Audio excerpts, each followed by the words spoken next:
Elected. Asim Mohammad Khan साहब, मुबारक, आपने election जीता, यहाँ ओखला की सीट को जीता है और पिछले 15 साल से यहाँ कांग्रेस का कब्जा था, उसको आपने हटाया है। आपका एक सबसे बड़ा मुद्दा पूरे इलेक्शन कैंपेन में था बाटला हाउस की इंक्वायरी। अब आप जब से MLA बन चुके हैं, आपकी प्रायोरिटी क्या होगी?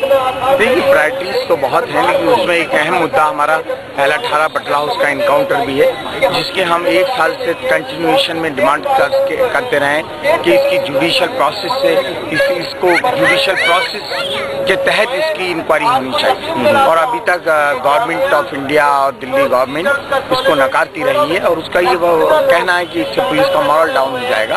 तो हमारा यही कहना है कि पुलिस का मॉरल जब भी डाउन होगा, अगर वो गलत है तो पुलिस का मॉरल डाउन होगा, और अगर पुलिस सही है तो इंक्वायरी से बिल्कुल फैक्ट सामने आएंगे। और अगर वो टेररिस्ट थे तो फिर पुलिस का मॉरल और हाई होना चाहिए।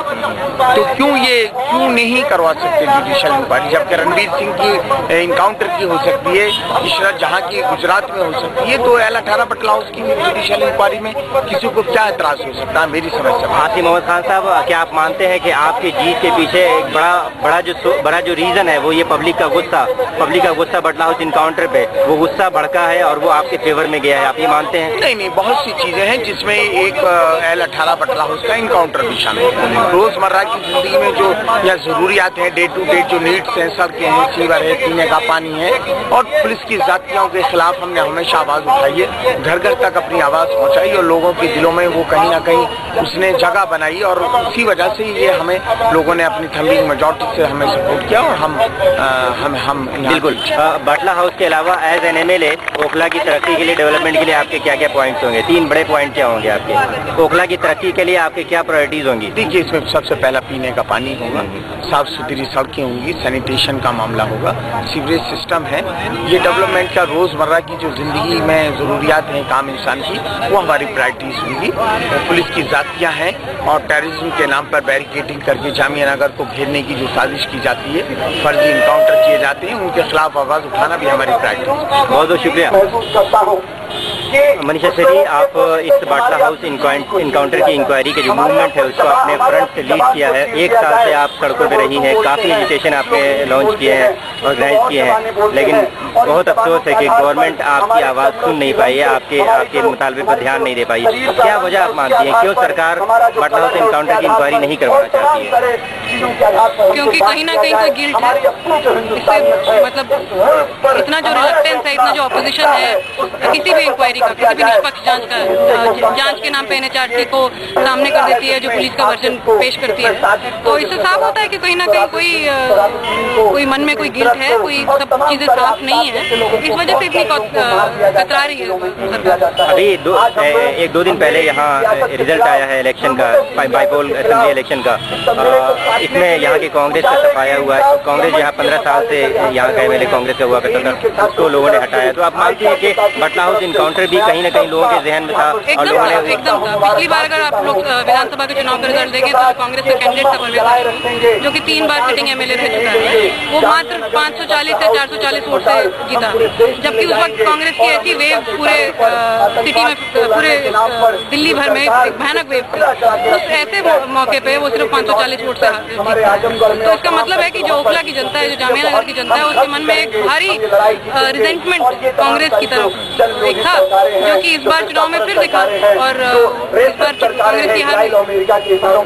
आप जामिया टीचर्स सॉलिडरिटी एसोसिएशन की प्रेसिडेंट है और उसके बैनर से आपने दर्जनों अपने प्रोग्राम्स लॉन्च किए हैं। फ्यूचर आपकी स्ट्रेटेजी क्या होगी? फ्यूचर स्ट्रेटेजी यही होगी कि देखिए, लगता है फिर से सड़कों पर उतरना पड़ेगा और ज्यादा संख्या में सड़कों पर उतरना पड़ेगा, क्योंकि जो बहरी सरकार वहाँ बैठी हुई है, इसको सुनाने के लिए शायद आवाज को और बुलंद करना पड़ेगा और लोगों को साथ जोड़ना पड़ेगा। गुजरात में देखिए 4-5 साल लगे इस जहां वाले मामले को सामने आने में। तो हमें पता है कि लड़ाई बहुत लंबी है, बहुत मुश्किल है, लेकिन हम लोग लड़ने को तैयार हैं। यानी आप जब तक बाटला हाउस में सच्चाई सामने नहीं आती तब तक आप अपनी मूवमेंट जारी रखेंगे? जी एकदम। Thank you. संदीप दीक्षित, आप JNU के स्टूडेंट यूनियन के प्रेसिडेंट हैं।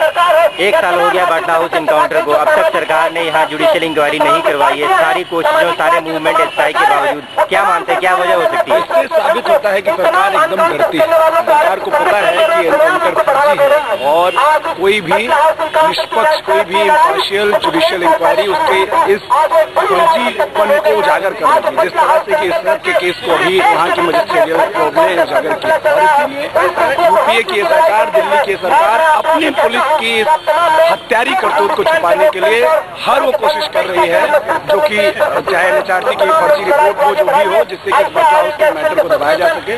हम लोग ये हर जगह देख रहे हैं, आज बीजेपी की तर्ज पर, अमेरिका की तर्ज पर आतंकवाद से लड़ने के नाम पर मुस्लिम बेगुनाह नौजवानों की हत्या हर जगह की जा रही है, उनको जेलों में डाला जा रहा है। हम इसके खिलाफ जेएनयू और आईसा की तरफ से लगातार हर मंच पे लड़ाई है।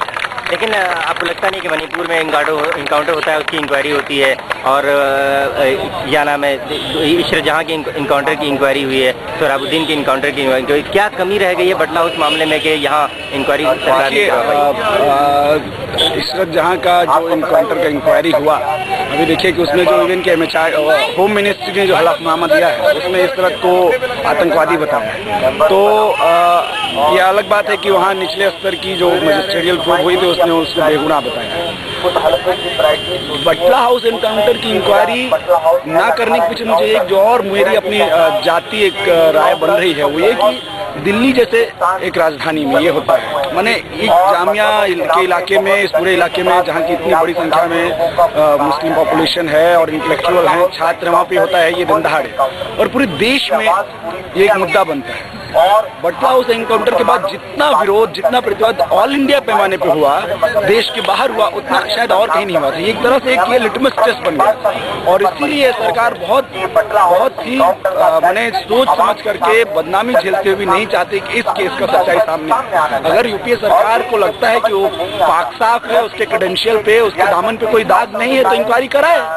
आखिर वो क्यों हजारों लोगों की जो एक साल से चली आ रही मांग उसको ठुकरा रही, तो उसकी राजनीति बहुत स्पष्ट है।